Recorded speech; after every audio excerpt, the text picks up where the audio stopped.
Good morning. I can't believe we're starting late.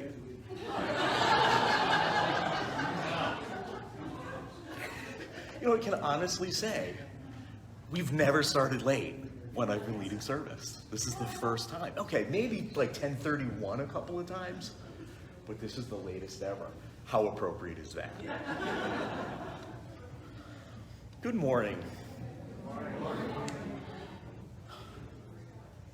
My name is Reverend Denis Paul, and for 3 more days, I'm the developmental minister here at East Shore Unitarian Universalist Church in beautiful Kirtland, Ohio. The home of, what do they call it? The city of faith and beauty. How appropriate is that? And I'm really really happy that you all are here under the beacon, and happy that those of you who are joining us on Facebook Live are doing that. So for those who don't know who are here, that's the camera. We are live. Welcome to this time of worship, this time of gathering to share our intentions for living out our shared mission to love, revere, discover, and connect. Mindful that we are all stewards of this planet and this human family. Whether you are a member or friend of our congregation, whether you join us every Sunday or only occasionally, whether we've known you for decades or you've just stumbled upon us on the internet, whether you're with us from Cleveland, Ohio, or Cleveland, Texas, you are welcome here. No matter your skin color, net worth, or expressions of gender, no matter your ancestry, political affiliation, or the windiness of the path that brought you here this morning, you are welcome here. May this be a time of reflection and renewal, a time to live into our mission. Halcyon, would you do us the honor of lighting our chalice this morning? As Halcyon lights this chalice here in our sanctuary, I'd like to invite you at home to light a chalice wherever you are. Light a flame of commitment sheltered within a container of care. As we light this chalice, and our separate chalices in our separate spaces, let them serve as reminders that the light that fills the world, the light that has dawned on this day, dawns on all of us. We share the light of the sun, the source of all life. And these tiny flames are symbols of our commitment to carry the light into the world.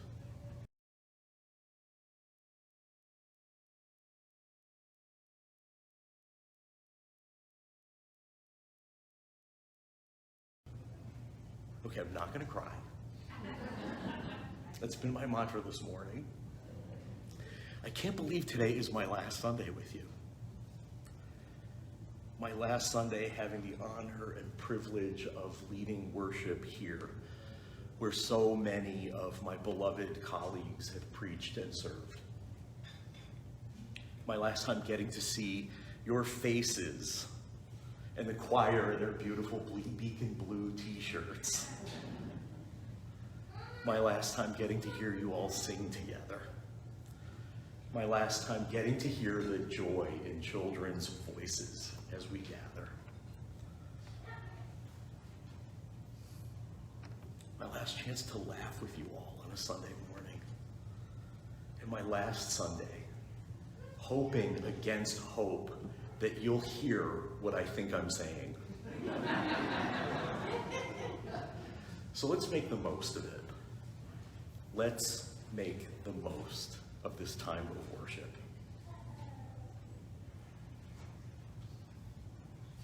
One of the ways that we make this gathering more meaningful each Sunday is to put our joys and cares at the center of our worship space. And early in the service, we share our milestones of our lives and the concerns that are on our hearts so that we can hold each other and all life that we share with this planet in our hearts. And if you're here in the sanctuary and you didn't get a chance to as you came in, I'd like to invite you to get a stone from the bowl at the top of the center aisle. Or maybe, like me, you came in this morning with a stone from a different place. Maybe it's a stone that you've been... Feel your stone. Feel its weight, its texture, and its temperature. Infuse it with the love that you have for your family, your friends, and members of this congregation, and all of humanity. You're going to get the book bar. Thank you.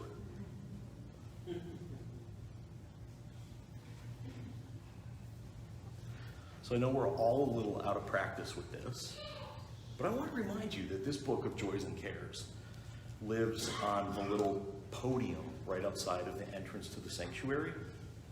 And I want to let you know that as we've been apart, all of the joys and cares that we've shared every week have been inscribed in here. So this becomes part of the book of life. Maggie writes, once again, many, many thanks to Diana, Jan, and everyone who made my going away party last week so successful. And I want to thank you all for that. It was really one of the most joyous and incredible days of my life. Somebody writes, gratitude for everyone present, especially the children, with their excited and infectious joy. Right on cue. And we hold in our hearts the victims of the condo collapse in Surfside, Florida.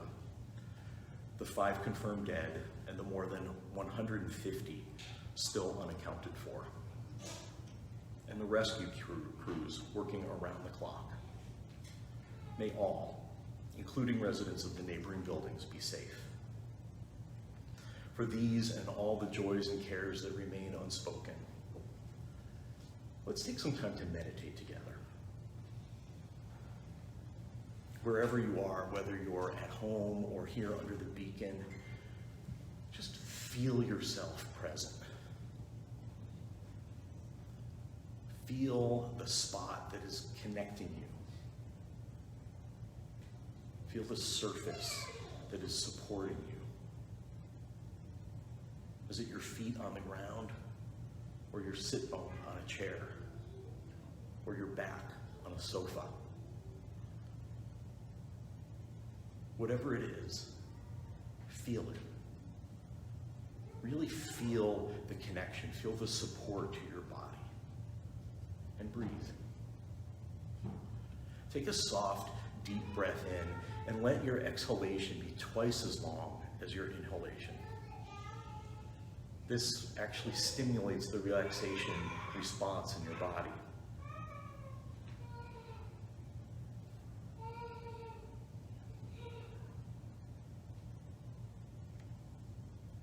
Continue to breathe softly in through the nose and exhale long and slow.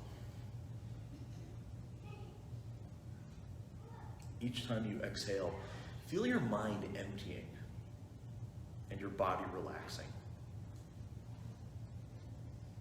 See if you can enjoy the sensations in your body as you deeply breathe in and out. The present moment is the only moment. Stay in it.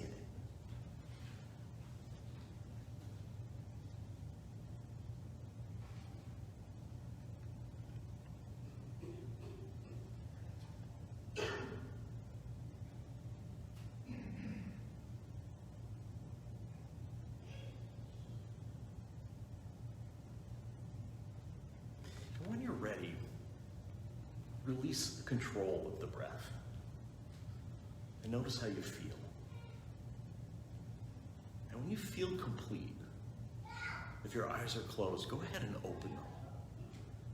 And just look around at all the faces gathered here in this space.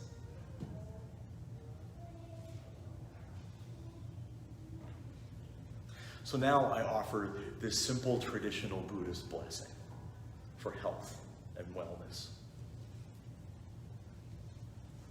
Just as the soft rains fill the streams, pour into the rivers, and join together in the oceans, so may the power of every moment of your goodness flow forth to awaken and heal all beings, those here now, those gone before, those yet to come. By the power of every moment of your goodness, may your heart's wishes be soon fulfilled, as completely shining as the bright full moon, as magically as by a wish-fulfilling gem. By the power of every moment of your goodness, may all dangers be averted and all disease be done. May no obstacle come across your way. May you enjoy fulfillment and long life. For all in whose heart dwells respect, who follow the way of wisdom and compassion, may your life prosper in the 4 blessings of old age, beauty, happiness, and strength. May it be so. So now, I'd like to invite you to come forward with your stone and place it, as we haven't done in so long, in the wooden bowl on the altar in the center of our space, directly under the beacon, as we sing Gathered Here.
So for those of you who don't know me, I'm the director of developing our faith here at East Shore UU Church, and my name is Halcyon. And for the past 7 years, I have been working with an architect.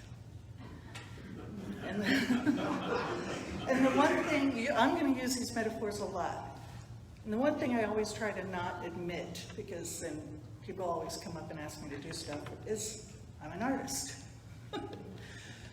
So when Rev Denis and I first met, it was kind of like, I know he probably felt this way as too. It's like, oh no, an artist. They're flighty. Oh no, an architect. They want everything in their one place and it has to be a certain way. But that didn't happen. That didn't happen at all. What happened was this merging of these two skills to create something, to work together, to be together. And I too am not going to cry.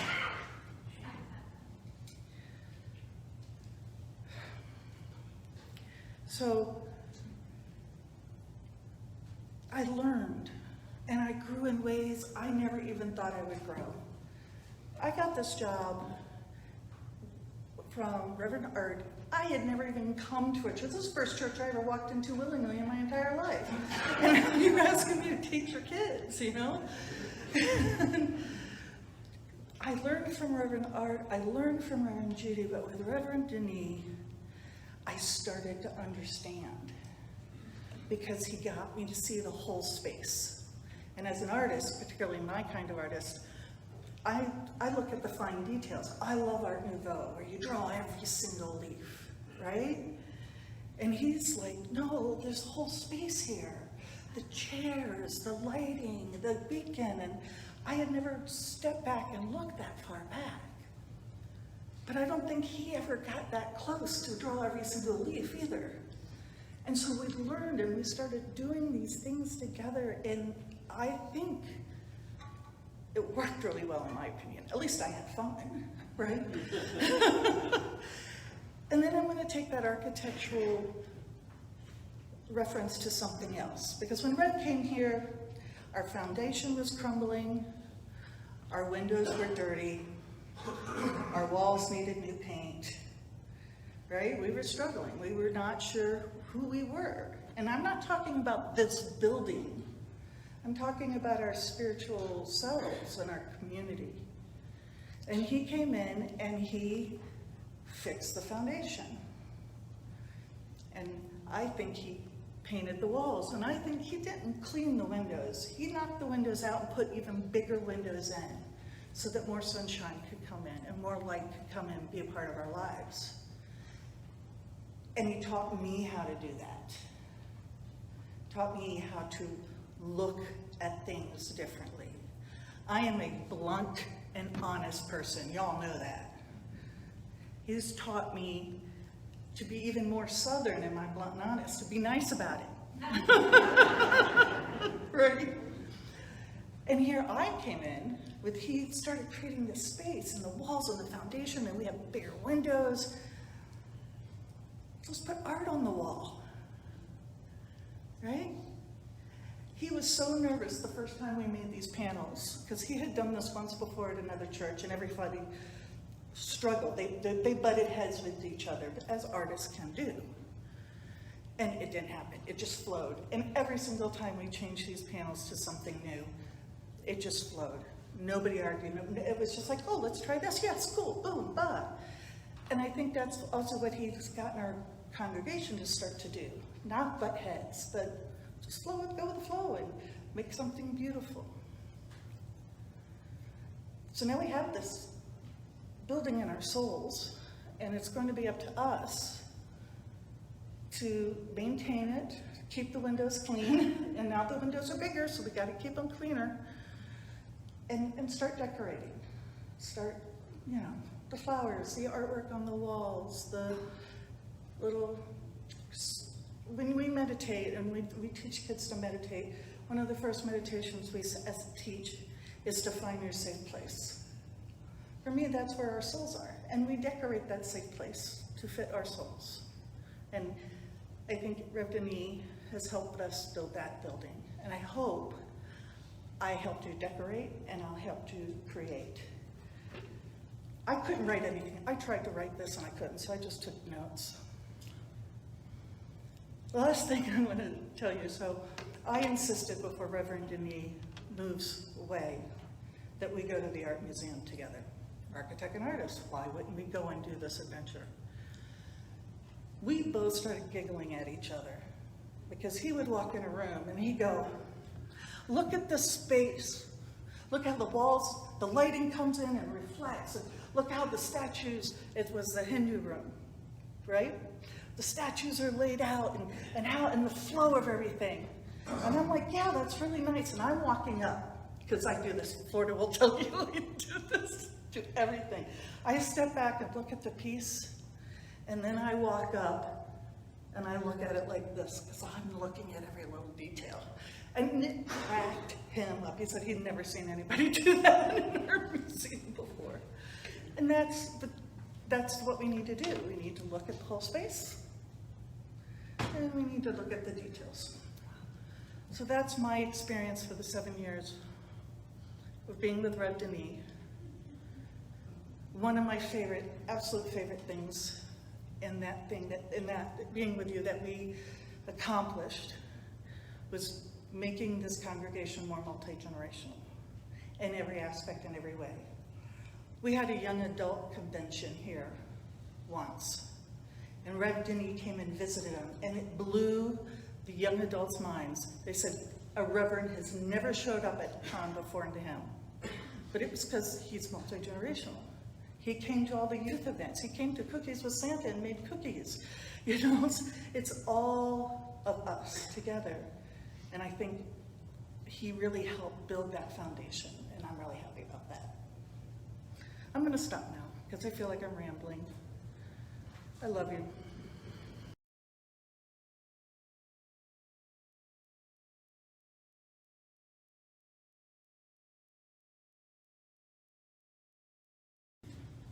This morning's reading is from a novella called As Desirable Woman by Wendell Berry. The woman of the title, Laura, is married to a minister, Williams Milby, and they are new to the small town of Sycamore, Kentucky. You could usefully think of the consciousness of Sycamore as the continually wandering story that in one way or another included everybody, carrying them through time like the current of the river. Or, usefully also, you could think of it as graduated depths in that flow. At the top was the convivial talk, open and unembarrassed. Below that, quieter and darker and less free, was the talk that issued from the fear and envy. Cherished grudges and resentments, meanness, suspicions, unforgiven or unregretted wrongs. This was not so readily heard by newcomers, but the Milbys stayed long enough to hear most of it, if not all. It proved itself continually to be present, to be regrettable, and sometimes to be worried about. Below that, much quieter and darker, and yet, to the conscience of the young minister most present of all, was the depth at which the community suffered its mortality, error, pain, and grief. How many among the older wives and widows had buried a child struck down by a winter illness or an epidemic or a bullet in France, who now remembered in silence? Her husband's ministry, as he conceived it, was not only to the church but to the whole community. And this often involved a thanklessness hard for her to bear. Not only did he stand up week after week to say and offer again what he and generations of ministers before him had said and offered before, with no dramatic amelioration of this world as a result, but also he made himself answerable to any and every sufferer within a radius of 5 or 6 miles. Any sufferer who was in need or want of him could summon him, even by the ringing of the telephone, in the middle of a stormy or frozen night, and he would go. And when, having done all he could do to help a family through a quarrel or an illness or a death, performing services he was not paid for and could not have been paid for, he might never hear from them again, let alone see their faces even for the courtesy of one Sunday among his hearers. Laura felt herself wounded with sorrow for him and anger at them for their ingratitude. "It's not right," she cried to him once, breaking for that once into his silence about it. "It's just not right."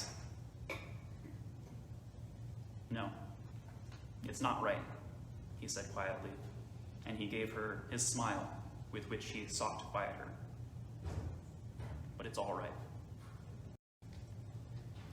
A little more than a year ago, when it seemed like there was nothing to do in the world but work and watch Netflix, I saw this incredible documentary called The Architect and the Painter. It was a documentary about Charles and Ray Eames, who, if you don't know, were incredible innovators in the world of modern furnishing. So you know the whole mid-century modern craze that's happening right now, especially among millennials who are purchasing their first homes. Like the Eames are sort of the pinnacle of a simple design aesthetic that's about comforting the body as cleanly and efficiently as possible. They used all these incredible materials that people had never used to create furniture of comfort before. Things like plastic and fiberglass and molded plywood. And they changed the world. Now, the relationship between Charles and Ray Eames was really complicated. First of all, most people thought they were brothers when actually they were husband and wife. Ray is a woman. And they struggled with each other.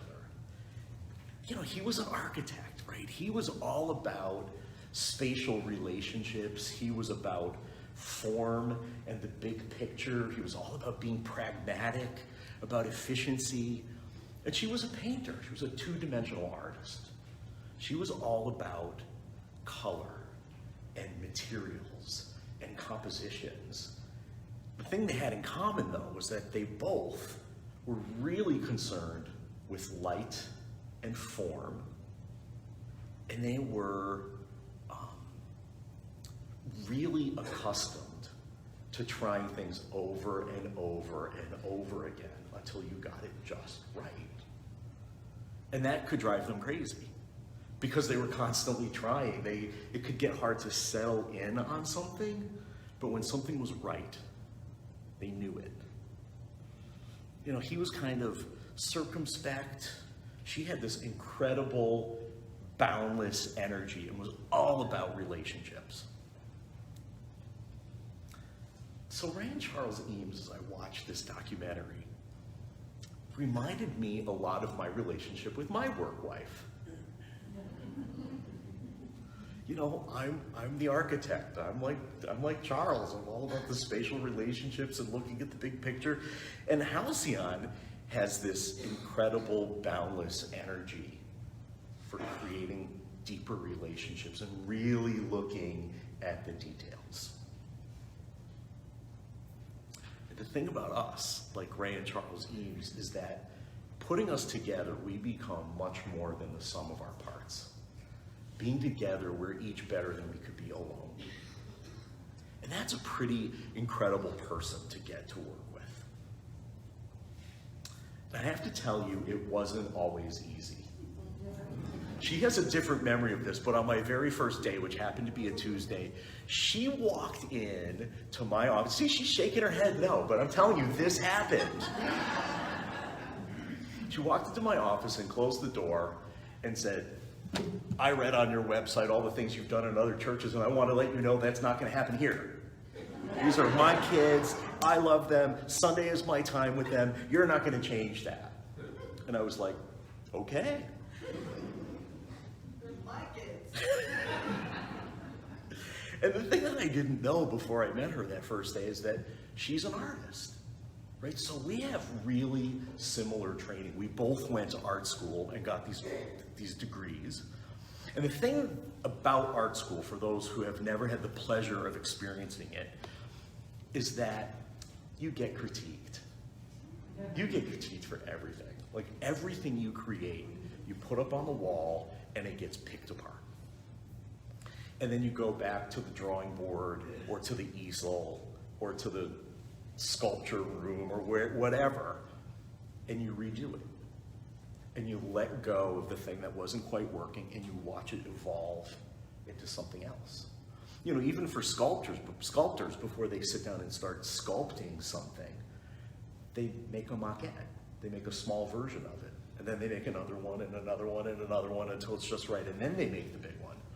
And it's the same thing with architecture. You do a preliminary scheme and a secondary scheme and a third scheme, and then they start evolving into actual working drawings, and those keep changing, and it's just this ever-evolving process. You can't fall in love with any one thing as it is in a moment. You have to keep moving. And that's the thing that we both got, and it made Halcyon refreshingly able to hear critique. I could say to her, I get what you're trying to do here, but have you thought about this? And she'd light up and say, great. And she knew she could do the same thing with me. And that's a pretty special relationship. So last week when we went to the Cleveland Museum of Art, she's right. It was amazing. She was like leaning into everything and just looking at every tiny little detail. And it was absolutely cracking me up. She was looking at a Renaissance painting, and it was one of those with the baby Jesus and the Virgin Mother, and there were other little babies in the picture. And she said to me, in all of these Renaissance paintings, why do the babies always look like old people? And she's right, they do. Like every Renaissance painting you ever see, Jesus looks like a world-weary old man who has seen it all. And all of the babies look that way. And that's a tough one for Halcyon, right? Because for her, kids are kids. Let them be children. Let them enjoy their exuberance and not force them into doing things that they're not ready or capable for, and still see the wisdom and benefit from the joy of children. Enjoy their wisdom, even though they still have a lot to learn, because children have a lot to teach us. With Halcyon, it's, you treat adults as adults. You treat them with the respect that they're due for their experience, their knowledge, and their accomplishments. But the goal is also to be constantly challenging adults to reconnect to that joyful creativity that they had as children, that all children have, that they may have lost over the years. And when the pandemic hit over a year ago, man, we were thrown into the fire. It was really something. Overnight, we had to rethink how worship happens. How do we go from having something with this kind of experience where we're in a semicircle and able to see each other, and to be able to engage in rituals like lighting one chalice together and blessing our stones and putting them in the center and singing with the choir, when all we could do was rely on video. And Halcyon absolutely seized the opportunity, right? Because it was an opportunity to be playful and creative and really engage her artfulness. And best of all, it got to engage her skills as a filmmaker. Like, how lucky is that? How lucky is that for me? And I got to think big picture, right? Not just how do we do this for the next week or two, but how do we do this if, God forbid, we've got to do it for a year or longer? And how do we do it in a way that isn't stuck on one format? Because if we decide we're only going on Facebook Live, what if people can't or don't or won't use Facebook or Zoom or YouTube? So we came up with this crazy idea of using all three formats. And amazingly, it worked. We got a lot of compliments. I mean, it wasn't perfect, and certainly there have been an awful lot of people who've said, it just isn't the same.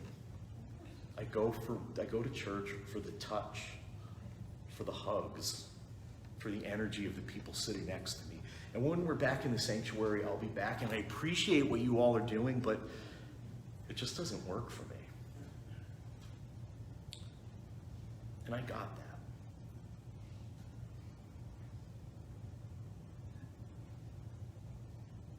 So last year when I saw that documentary, what I saw in the midst of the stay-at-home order of the pandemic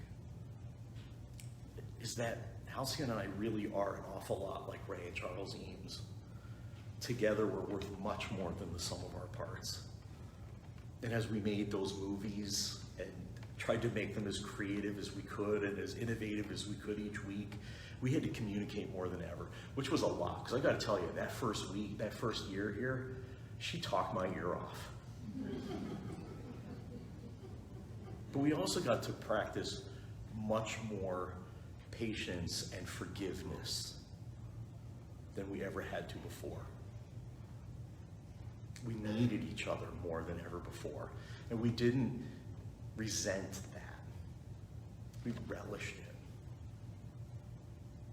So 6 months ago, thinking about that documentary and thinking about this sermon, this last sermon with you all, I thought that I would be saying something like, well, now that you're going to be welcoming a new minister who's going to have to develop a new kind of relationship with Halcyon and other lay leaders,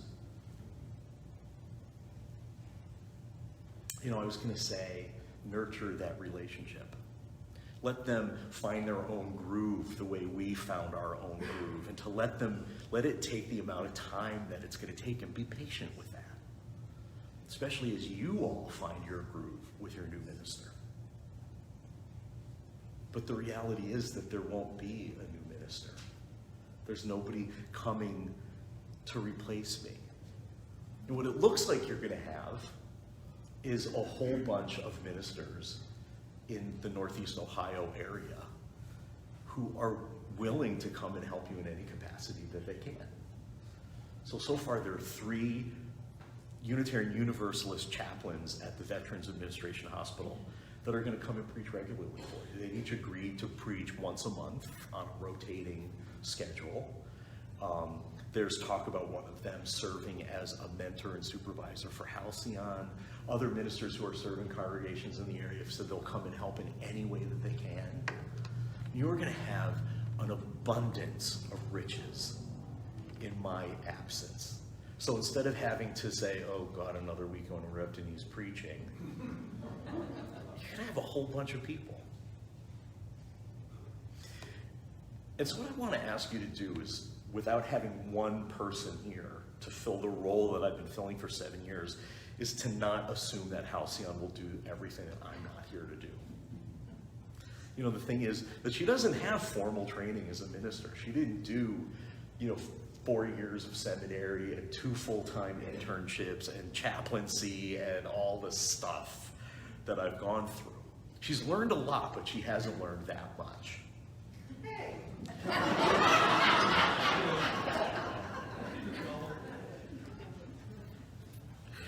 And the hardest part is that she's not going to have a partner to work with. She's not going to have, her architect work husband to bounce everything off of. So she's going to need you to be reflection partners and creativity partners.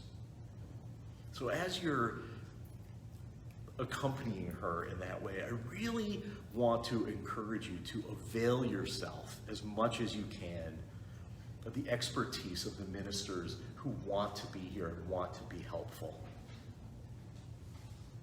I also want you to remember the work of the ministry is exactly the way Laura Milby described it in the reading that Jared just shared.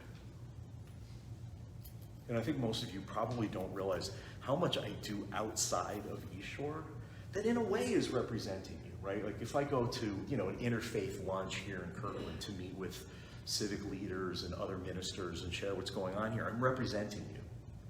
And in a way, when I go out and do social justice work, and I'm accompanied by some of you, we're all representing those of you who aren't there, who can't be there. But there are also times when people come knocking on the door, or sending an email, or making a phone call because they're in need, and they're not part of the congregation, and have never been part of the congregation, and never will be. They're people who need assistance buying food, or paying rent, or burying loved ones. In the last 4 Fridays, I've done 4 memorial services, and none of them have been for East Shore members. They've all been from people outside of the community, or loosely related to us. Then you're not going to have somebody here to do that anymore. So you all need to be aware of what's going on in the community and be ready to respond when people show up in need. So so lately I've been really, really kind of obsessed with Wendell Berry. If you've been paying attention to my babblings, you know that. So what Jared read, this novella called A Desirable Woman, is one of many, many, many books and short stories that are set in the fictional town and environs of Port William, Kentucky, including this little town of Sycamore. And there's a lot of talk through all these books about the ministers who come and go over the centuries that the stories cover. And the thing that I've noticed is, as much as there's talk about the ministers and the ministry, there's never a mention of the building, ever. You don't know where the church building is, or what it looks like, or how many people it can hold, or what the configuration of the seats is. It doesn't matter. It's completely irrelevant to the story and irrelevant to the ministry. And when you think about it, that really shouldn't be surprising, because, you know, as we've been coming back in the last couple weeks, and even for the last couple months leading up to our slowly returning, almost everybody, almost universally, people have said to me, what I've learned in the last 15 months is that the church isn't the building. As much as we love this building, as much as we love the symbolism of the beacon, the church isn't the building. The church is the relationships that are formed within this building in the light of this beacon. The church is the mission that we recite, that we light our chalice with, that we wear on our chests.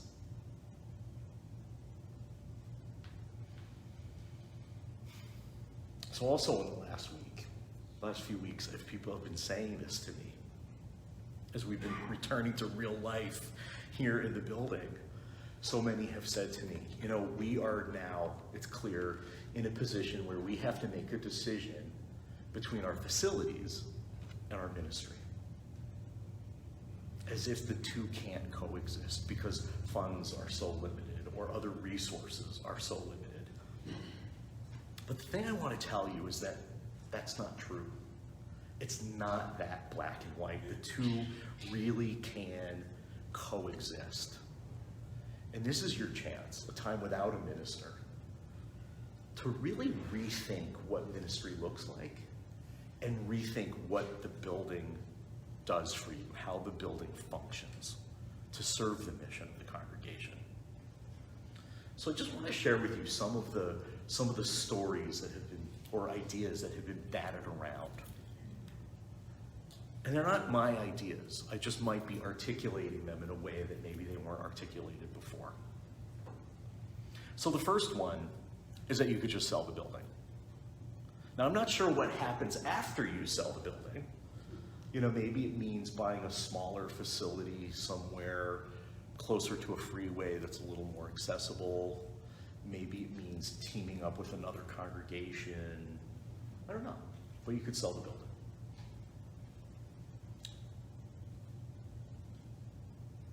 Once the building's sold, you could buy something, or you could rent something. And that's not a bad idea, actually, renting a building, right? Even if you're only renting it for Sundays. In California, before I came here, one of the congregations I worked with regularly was in Petaluma. And they rented their space every Sunday morning for the whole morning. I think it was from like 9 a.m. until 3 in the afternoon. And they would arrive with kind of church in a box. It was everything they needed to go on the altar, everything, just everything was in there, all the hymnals, you name it. And they rented this space from the Women's Club of Petaluma, this amazing building designed by the first woman architect in the United States. And it worked. They struggled sometimes, but it worked. And you know, another thing you could do is just use the building a little differently, right? Like when I first came here, there was a daycare center that used the whole RE wing Monday through Friday, right? You could go back to something like that, find a Montessori school or some other school, or maybe a collective of homeschoolers who want to come together, or another daycare center that used that wing.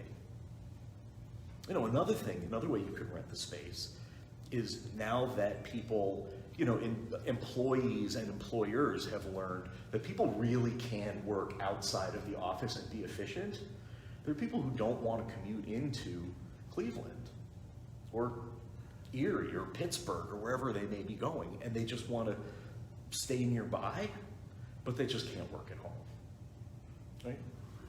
You could rent the space down the RE wing as offices to people who want that kind of space.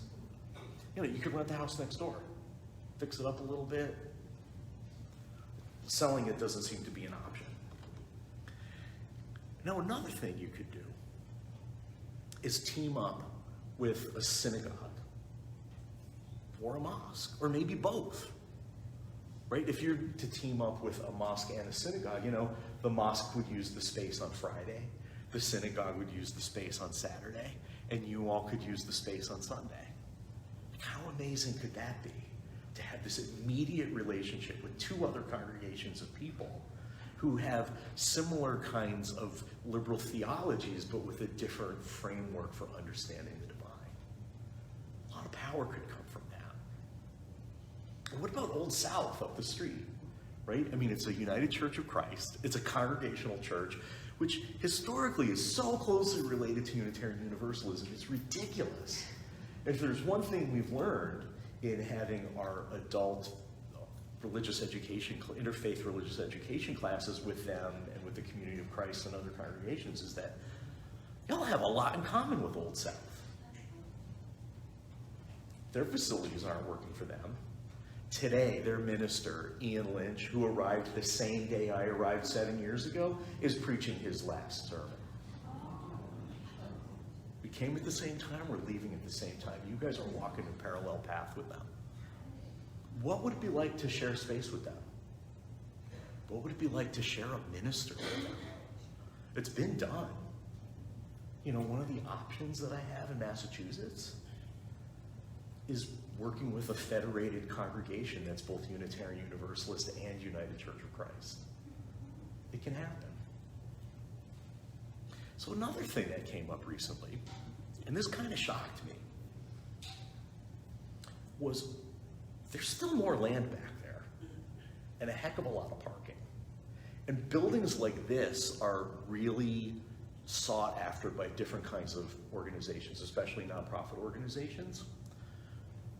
What if you were to sell or rent this building and then build a newer, smaller building in the back that would be easier to maintain, less expensive, more flexible?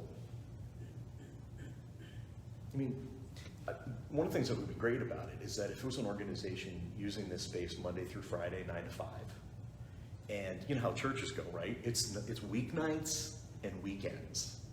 You wouldn't be in competition with each other for parking, and it'd be a great way to use the space. And I can't believe I'm going to say this as an architect, because right, as an architect, your goal is to build beautiful, aspirational buildings that are forms of art. Right, and for traditional churches, that's all about reaching up to the divine, reaching out to the universe, something like this, right? But there's one thing that the ministers of all those big box evangelical churches know.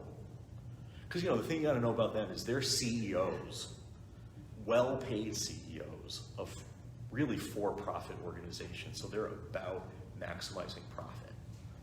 And what they've learned is if you build basically a big shed, something close to square in plan, with a roof that's pitched high enough that it'll deflect snow, but low enough that it won't cost a lot of money, that is the cheapest building you can build. And it's okay, because the building doesn't matter. Right? What matters is the relationships in the building, the mission that gets lived out in that building. So that's actually something that you could consider. You know, this building could be sold. You know, the whole property could get subdivided and this could get sold off. It could get rented. It could get treated like a shared ownership. There's so many different ways that you could look at this. Now you might be saying, okay, so many of these ideas, what about religious education? What about the children? Where do they go on Sunday? It doesn't take a rocket scientist to see we just don't have the number of children that we had in the past. And no congregation does. But what's really cool is that in Unitarian Universalist congregations across the country, there aren't many of them but there are a few that are experimenting with this. It's really, really successful. Rather than bemoaning the fact that all of the children are here every Sunday, and that you get to see each child maybe once a month, and because of that, the children never get to know each other, they're doing UU camp. For 2 weeks every summer, children come either every day or they're staying overnight every day, or some of the days, and it's 2 weeks of living Unitarian Universalism intensively. And it's just like summer camp in that when it's all done, those kids have profound relationships with each other, and because they're really living Unitarian Universalism in every moment of every day for 2 weeks, they leave with habits of the heart that never leave them. They know what it's like to be a Unitarian Universalist. So there's a lot, and that's just one example. I mean, I'll leave that more up to Halcyon, but there's so much you could do. And the other thing I want to point out is that right now it may seem sad that you're going to have 3 different ministers coming and preaching on Sundays. You may turn out to love it. You may absolutely love having that rotation regularly of different voices, of different genders and different experiences, speaking really different messages, and they may speak to you in ways that you never thought was possible. And it's like everything else. It's going to have its drawbacks. It's going to have its challenges. All of this is going to have challenges. But I want to really encourage you, especially in the coming year, to do what Halcyon and I have done.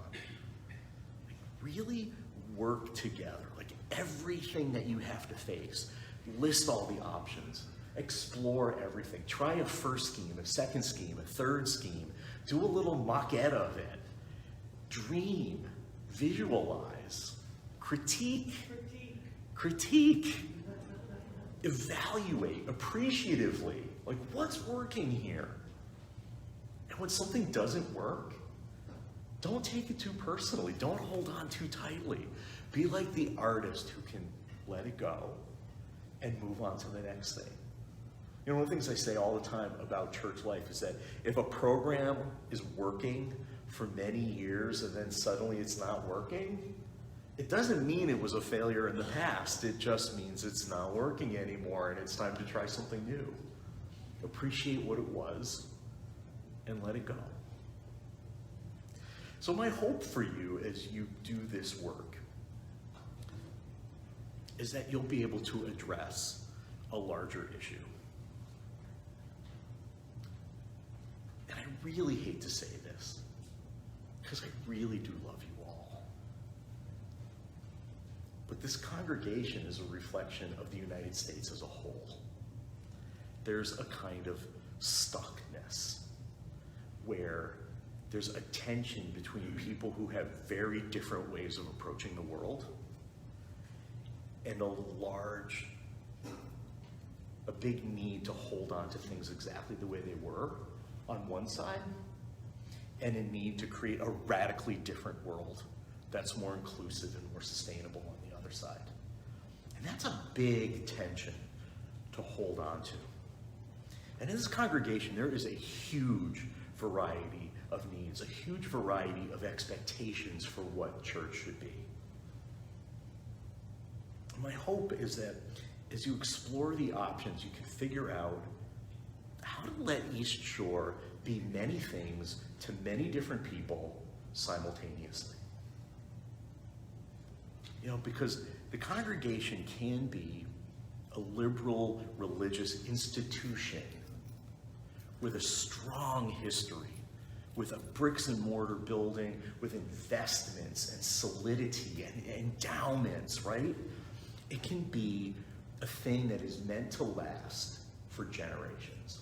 The thing that was built by the greatest generation when they figuratively broke ground back in 1956.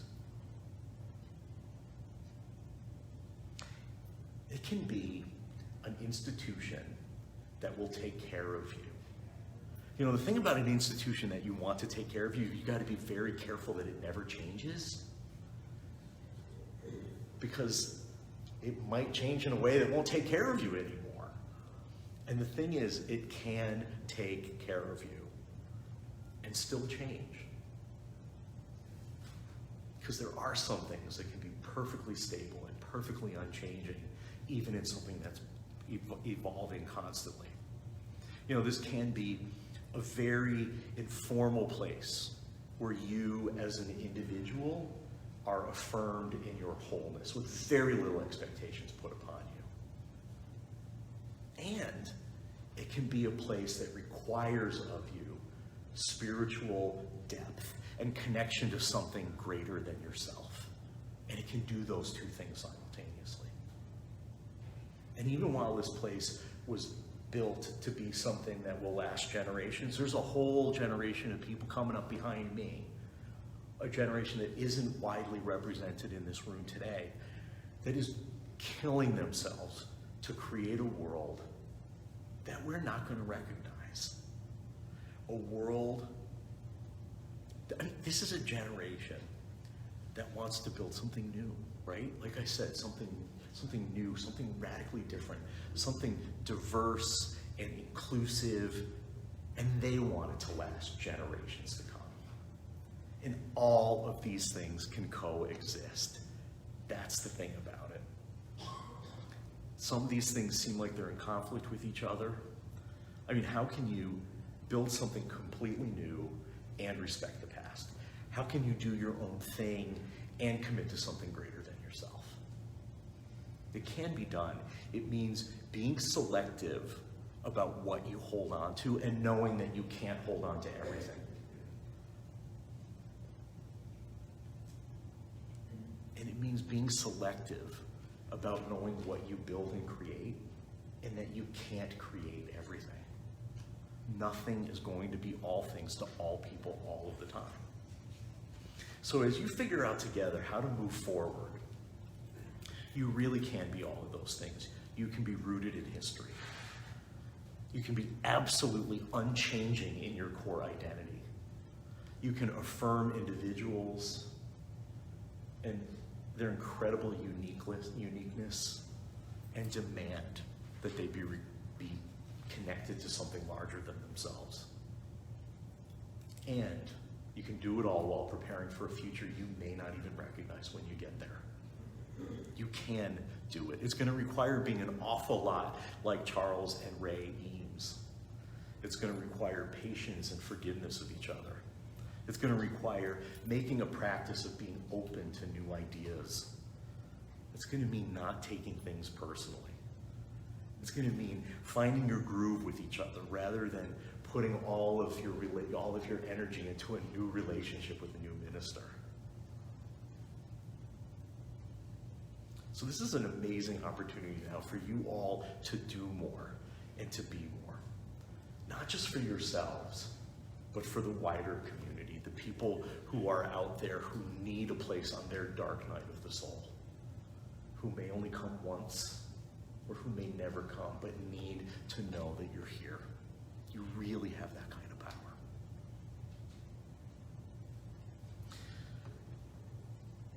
So as Joe and I prepare to leave for Massachusetts next month, I just want to say one last thing to you all.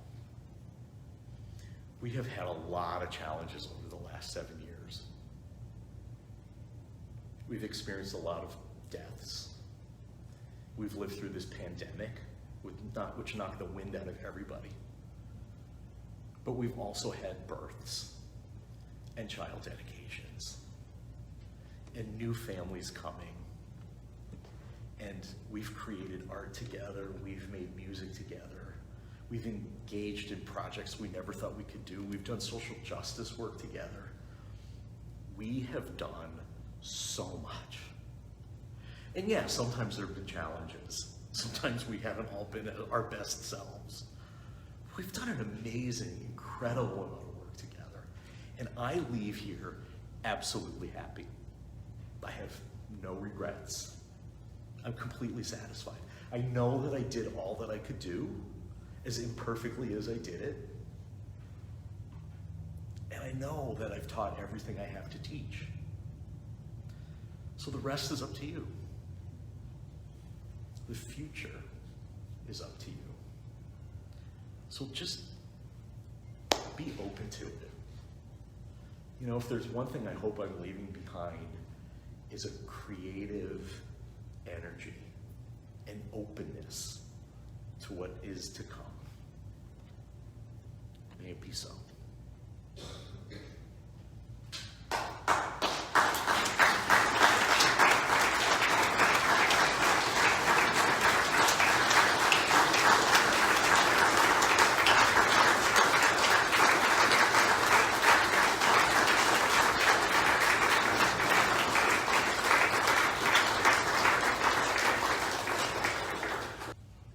Nothing makes me happier than this being the last official act of my ministry with you. I speak as the voice of Unitarian Universalist leaders. We served you as we served the congregations that nurtured you and the institutions that embrace us all. We've shared stories and wisdom from world religions. We've given you the gift of roots and wings. We hope that you will treasure what you have gained here and do your part to nurture what we have together. We bless you now with the history of our long tradition and remind you that no matter where you go, you will always be welcomed home. And I want to let you know that the Unitarian Universalist Ministers Association is smaller than my high school. Good to know. Right? We know each other. So wherever you go, I know your minister. Right? And I'll be able to say to them, hey, look out for Maura. Look out for Spencer. Look out for Max. And you know, wherever I go, I'm going to be watching you. Not in a creepy way. In a, I am so proud of you, because I am so proud of all three of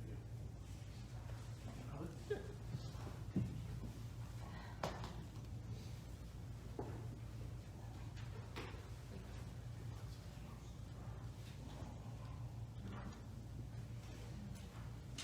Okay, now you're bridged.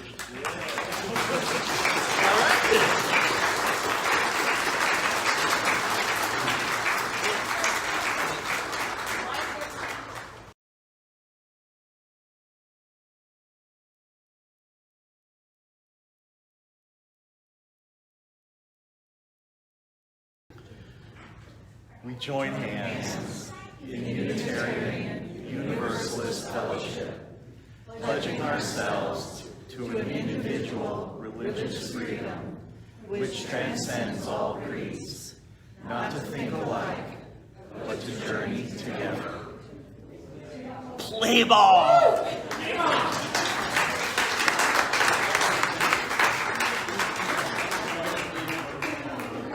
I swore on my last Sunday I would say play ball.